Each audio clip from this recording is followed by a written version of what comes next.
വായിച്ചു വളരുക, ചിന്തിച്ച് വിവേകം നേടുക എന്ന വിശുദ്ധ സന്ദേശവുമായി കേരളത്തിൻ്റെ ഗ്രാമങ്ങളിലും നഗരവീഥികളിലും ജനപദങ്ങളിലും സഞ്ചരിക്കുകയും കേരള ഗ്രന്ഥശാല പ്രസ്ഥാനം എന്ന ഉജ്ജ്വലമായ സാംസ്കാരിക സ്ഥാപനം കെട്ടിപ്പടുക്കുകയും ചെയ്ത മഹാനായ പി.എൻ. പണിക്കരുടെ ഓർമ്മ പുതുക്കുന്ന ദിനമാണ് ജൂൺ 19 എന്ന് നമുക്കൊക്കെയും അറിയാം.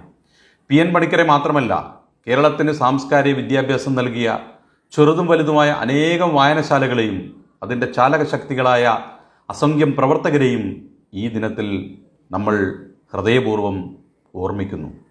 ആ ഓർമ്മ അർത്ഥപൂർണമാവണമെങ്കിൽ, സത്യസന്ധമാവണമെങ്കിൽ വായനയുടെ സ്വർഗത്തിലേക്ക് നമ്മൾ സഞ്ചരിക്കേണ്ടതുണ്ട്. പുസ്തകം കണ്ണുപോലെയാണെന്ന് കവി പറയുന്നു. അടച്ചാൽ അന്ധകാരം, തുറന്നാൽ വെളിച്ചം. വായന വാതിൽ തുറന്നിടുമ്പോൾ ആ വെളിച്ചത്തിൻ്റെ സ്വർഗത്തിലേക്ക്, ലോകത്തിലേക്ക് നമ്മൾ പതുക്കെ എത്തിച്ചേരുന്നു. മികച്ച ഓരോ പുസ്തകവും ഓരോ പ്രകാശഗോപുരമാണ്. അത് പ്രസരിപ്പിക്കുന്ന വെളിച്ചമുണ്ടല്ലോ, അത് നമുക്ക് ജീവിതത്തിൽ എക്കാലത്തും വഴികാട്ടികളാവുന്നു. ആപൽഘട്ടങ്ങളെ തരണം ചെയ്യാനുള്ള ആത്മവിശ്വാസം നൽകുന്നു. അറിവിൻ്റെ ചക്രവാളത്തിൻ്റെ അതിർത്തിക്കപ്പുറത്തേക്ക് സ്വതന്ത്രമായി മനസ്സിനെ മേയാൻ പ്രേരിപ്പിക്കുന്നു. നമ്മുടെ ബുദ്ധിയെയും ചിന്തകളെയും പരിപോഷിപ്പിക്കുന്ന വിധത്തിൽ അവ മനുഷ്യന് പുതിയ ആകാശവും പുതിയ ഭൂമിയും നൽകുന്നു. ചിന്തകൾക്ക് ചിറക് നൽകുന്നു. വായനയുടെ മാന്ത്രിക വിളക്കിൽ തെളിഞ്ഞ അനുഭവങ്ങളാണ് പിന്നീട് ജീവിതത്തിലുടനീളം പ്രകാശം പരത്തുന്നത്. പുസ്തകം മനുഷ്യനെ പൂർണ്ണ മനുഷ്യനാക്കും എന്ന് പറഞ്ഞ ഫ്രാൻസിസ് ബേക്കൺ മറ്റൊരു കാര്യം കൂടി ചൂണ്ടിക്കാണിക്കുന്നുണ്ട്. കാലമെന്ന ആഴക്കടലിൽ നീന്തുന്നവർക്ക് ലക്ഷ്യത്തുറമുഖത്തെത്താൻ സഹായിക്കുന്ന വിളക്കുമാടമായി മാറുന്നത് അമൂല്യ ഗ്രന്ഥങ്ങളാണ് എന്ന് അദ്ദേഹം വിശദീകരിക്കുന്നു. അറിവിനേക്കാളും വലുതാണ് ഭാവനാശേഷി എന്ന് ഐൻസ്റ്റീൻ പറയുന്നുണ്ട്.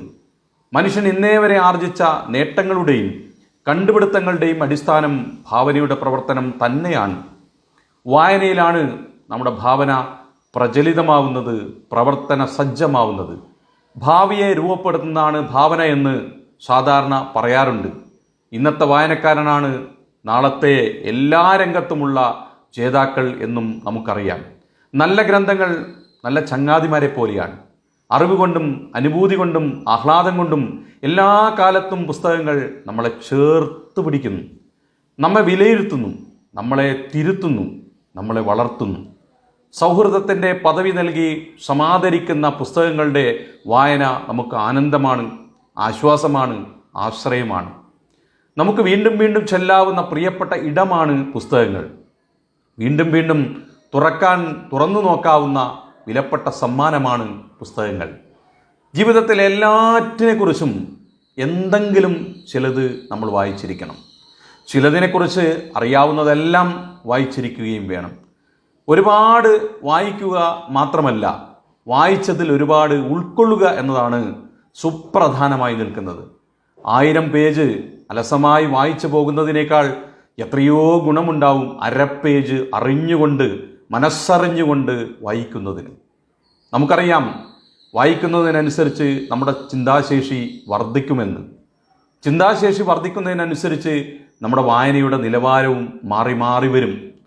പുസ്തകത്തിൽ നിന്ന് അകന്നു കഴിയുന്നവർ ഇന്ധനമില്ലാത്ത വാഹനം പോലെ ജീവിതത്തിൽ ഏതെങ്കിലും ഘട്ടത്തിൽ നിശ്ചലമായി പോകും എന്നുറപ്പാണ്. എപ്പോൾ നമ്മൾ വായന നിർത്തുന്നോ അപ്പോൾ നമ്മൾ മരിക്കാൻ തുടങ്ങുന്നു എന്ന വചനം നാം ഓർക്കണം. ആ ഓർമ്മ പതുക്കെ പതുക്കെ നമ്മെ വായനാശീലത്തിലേക്ക് എത്തിക്കുമെന്ന് ഉറപ്പാണ്. വായനയാണ് ഏറ്റവും നല്ല ശീലം. ബാക്കി ശീലങ്ങളെല്ലാം തനിയെ വന്നോളും. വ്യക്തിത്വത്തെ സമഗ്രമായി ഉയർത്തുന്നത് പുസ്തക വായനയാണ്. ഒരു ക്ലാസിക് കൃതി വായിക്കുന്നതിന് മുമ്പുള്ള നമ്മളായിരിക്കില്ല തീർച്ചയായും അത് വായിച്ചു കഴിഞ്ഞതിന് ശേഷം. അടിമുടി ആന്തരികമായി നമ്മൾ പുതുക്കപ്പെടും, നവീകരിക്കപ്പെടും. അത്ഭുത ലോകത്തിലെ ആലിസും അത്ഭുത വാനരന്മാരും മാണിക്കക്കല്ലും ഒരു കുടയും കുഞ്ഞു പെങ്ങളും ഉണ്ണിക്കുട്ടൻ്റെ ലോകവുമെല്ലാം കുഞ്ഞുങ്ങളുടെ ഭാവനയെ സമ്പൽ സമൃദ്ധമാക്കും. രാമായണവും മഹാഭാരതവും ഇലിയഡും ഒഡീസയും ഉൾപ്പെടെയുള്ള ഇതിഹാസങ്ങളുടെ വായന നമ്മുടെ ചിന്തകളുടെയും നമ്മുടെ മനസ്സിൻ്റെയും ചക്രവാളങ്ങളെ വികസിപ്പിക്കുന്നതാണ്. എല്ലാ പുസ്തകങ്ങളും ഒരു ജീവിതകാലം കൊണ്ട് ഒരാൾക്കും വായിച്ചു തീർക്കാൻ കഴിയുമെന്ന് വരില്ല. എന്നാൽ മികച്ച പുസ്തകങ്ങൾ മിക്കതും നമ്മുടെ വായനയുടെ ഭാഗമാക്കി മാറ്റാൻ നമുക്ക് കഴിയേണ്ടതാണ്. ലോകത്തെ നിർണായകമായി സ്വാധീനിച്ച പുസ്തകങ്ങൾ, വലിയ മാറ്റങ്ങൾക്ക് ഇന്ധനമായ ഗ്രന്ഥങ്ങൾ, ക്ലാസിക് സ്വഭാവമുള്ള പുസ്തകങ്ങൾ, ഓരോ രാജ്യത്തിൻ്റെയും മികച്ച സംഭാവനകളായ കൃതികൾ, അതൊക്കെയും വായിക്കാൻ നമ്മൾ സമയം കണ്ടെത്തിയേ തീരൂ. നല്ല പുസ്തകങ്ങൾ നമ്മുടെ മാനസികാരോഗ്യത്തെ ശക്തിപ്പെടുത്തും. നാം ഭക്ഷിക്കുന്നതെന്തോ അതാണ് നമ്മൾ എന്ന് പറയാറുണ്ട്. അതുപോലെ നാം വായിക്കുന്നതെന്തോ അതാണ് നമ്മൾ. ഒരു നേരം മക്കൾ ഭക്ഷണം കഴിച്ചിട്ടില്ലെങ്കിൽ വേവലാതിപ്പെടുന്ന പ്രിയപ്പെട്ട ഒരമ്മ, അവർ പുസ്തകം വായിച്ചിട്ടില്ലെങ്കിൽ, മക്കൾ പുസ്തകം വായിച്ചിട്ടില്ലെങ്കിൽ അതുപോലെ തന്നെ വേവലാതിപ്പെടണം. നല്ല വസ്ത്രം ധരിച്ച് മക്കൾ അന്തസ്സോടെ പെരുമാറാൻ കൊതിക്കുന്ന ഒരച്ഛൻ, മക്കൾ നല്ല പുസ്തകം വായിച്ച് ആന്തരിക ചൈതന്യമുള്ളവരായി മാറാനും ആഗ്രഹിക്കണം. പാഠപുസ്തകത്തിലെ കാര്യങ്ങളൊക്കെ ഉൾക്കൊണ്ട് തൻ്റെ വിദ്യാർത്ഥികളുടെ കണ്ണുകൾ ഇങ്ങനെ തിളങ്ങുമ്പോൾ മാത്രമല്ല ഒരധ്യാപകൻ അല്ലെങ്കിൽ ഒരു അധ്യാപിക അഭിമാനിയാകേണ്ടത്. മറിച്ച് പാഠങ്ങൾക്കപ്പുറത്തുള്ള പുസ്തകങ്ങൾ വായിച്ച് വിദ്യാർത്ഥികൾ അവരുടെ ഉൾക്കണ്ണ് തെളിയിക്കുമ്പോൾ കൂടിയാണ് ഒരധ്യാപകൻ അഭിമാനിയാകിത്തീരേണ്ടത്. പുസ്തകങ്ങളെപ്പോലെ ആനന്ദപ്രധാനമായ ഒരു ഗൃഹോപകരണമില്ല എന്ന് സാധാരണ പറയാറുണ്ട്. പുസ്തകങ്ങൾ ധാരാളമുള്ള വീട് പൂക്കൾ നിറഞ്ഞു നിൽക്കുന്ന ആരാമം പോലെയാണ് എന്നും പുസ്തകമില്ലാത്ത വീട് ആത്മാവില്ലാത്ത ശരീരം പോലെയാണ് എന്നും മഹാന്മാർ പറഞ്ഞു വെച്ചിട്ടുണ്ട്. നല്ല പുസ്തകം വായിച്ചാലേ വിദ്യാഭ്യാസം പരിപൂർണമാവൂ എന്നും നല്ല പുസ്തകം വായിച്ചിട്ടില്ലെങ്കിൽ വിദ്യാഭ്യാസം അർത്ഥപൂർണമാവില്ല എന്നും പലരും പലവട്ടം ചൂണ്ടിക്കാണിച്ചിട്ടുണ്ട്. ബുദ്ധി കൊണ്ട് മാത്രം നേടുന്ന വിദ്യാഭ്യാസമേ അല്ല. പകരം വായനയിലൂടെ, പ്രത്യേകിച്ച് സാഹിത്യ വായനയിലൂടെ ഹൃദയത്തെ കൂടി സംസ്കരിക്കാൻ കഴിയുമ്പോഴാണ് വിവേകപൂർണമായി വിദ്യാഭ്യാസം മാറുകയുള്ളൂ. നാടോടിക്കഥകൾ കേൾക്കുന്ന കുഞ്ഞുങ്ങൾ കഥയുള്ളവരായിത്തീരുന്നു.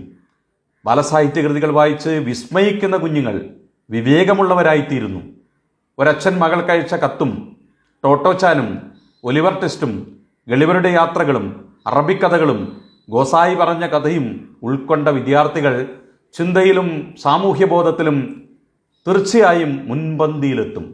കാരൂരിനെയും ബഷീറിനെയും MTയെയും മാധവിക്കുട്ടിയെയും വായിച്ച് ഇന്ദുലേഖയും ചെമ്മീനും ഓടയിൽ നിന്നും അഗ്നിസാക്ഷിയും രമണനും തുടങ്ങി മലയാളികളെ അകമേ പുതുക്കിപ്പണിത് ആധുനികരാക്കിയ, സൗന്ദര്യബോധമുള്ളവരാക്കിയ കൃതികൾ ഉൾക്കൊണ്ട് എഴുത്തച്ഛനെയും കുമാരനാശാനെയും വൈലോപ്പിള്ളിയെയും സച്ചിദാനന്ദനെയും കുരീപ്പുഴയെയും കുറിച്ച് അറിഞ്ഞ് വിദ്യാഭ്യാസം കഴിയുന്നവർക്ക് ആന്തരികമായ വെളിച്ചവും ഹൃദയവിശാലതയും ഉണ്ടാവും.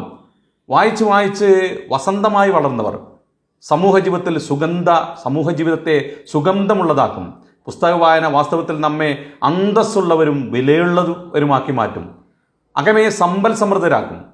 വായനയിലൂടെ പരിചയപ്പെടുന്ന ഓരോ കഥാപാത്രങ്ങളുടെയും സംഭവങ്ങളിലൂടെയും അനുഭവ വിവരണങ്ങളിലൂടെയും ദേശങ്ങളിലൂടെയും ഒക്കെ കടന്നു പോകുമ്പോൾ സത്യത്തിൽ വായനക്കാർ സമ്പന്നരാവുകയാണ്.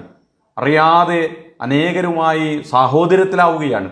മാനവികതയുടെ അതിരില്ലാത്ത ലോകത്തേക്ക് സഞ്ചരിക്കുകയാണ്. കാലില്ലാത്ത ലോകസഞ്ചാരമാണ് പുസ്തക വായന എന്ന് ജുംബാലാഹിരി പറയുന്നത് ഈ അർത്ഥത്തിലാണ്. കെട്ടിക്കുടക്കുന്ന ജലാശയമാകാതെ നമ്മുടെ മനസ്സിനെ ഒഴുകുന്ന നദിയാക്കുന്നു പുസ്തക വായന.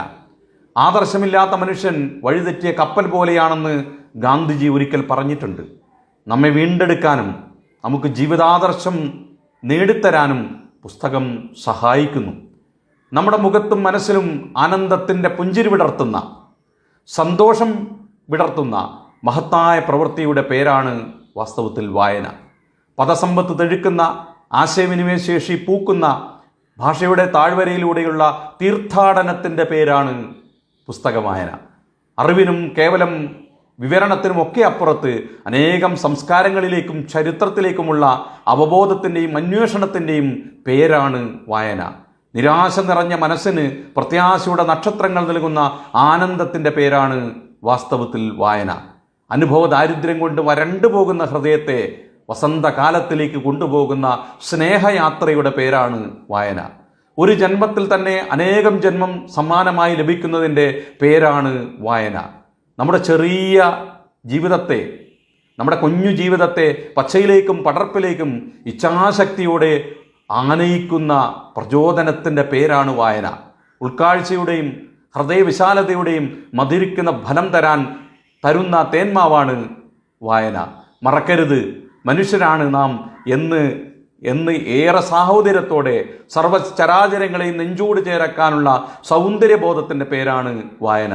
പ്രിയപ്പെട്ട എല്ലാവർക്കും ഈ വായനാദിന സന്ദർഭത്തിൽ എല്ലാവിധ ആശംസകളും നേർന്നുകൊണ്ട് ഞാൻ അവസാനിപ്പിക്കുന്നു. നന്ദി, നമസ്കാരം.